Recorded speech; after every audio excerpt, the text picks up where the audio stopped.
nós estamos buscando agora? Nós temos, dentro do PTB, 62 candidatos concorrendo a uma vaga de vereador no 41, dentro só do PTB.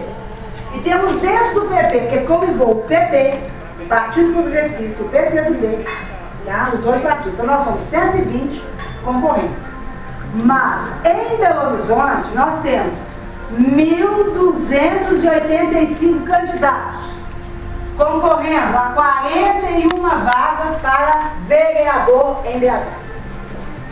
O que é que o vereador faz?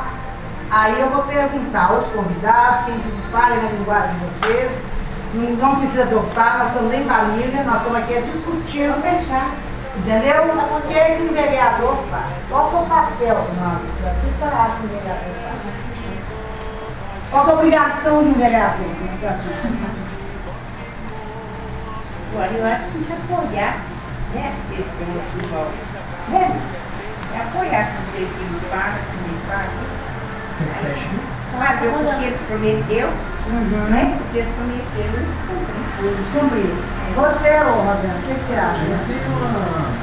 Uma das justificações dele é fiscalizar, né?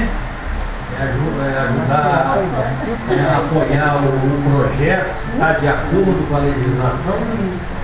Então, um dos papéis dele é esse aí, é fiscalizar e automaticamente já vem pronto o projeto da prefeitura, né? Então, ali vamos fiscalizar, está de acordo com o governo, né? Apoiar ou não, né? É o que o governador, o prefeito está fazendo.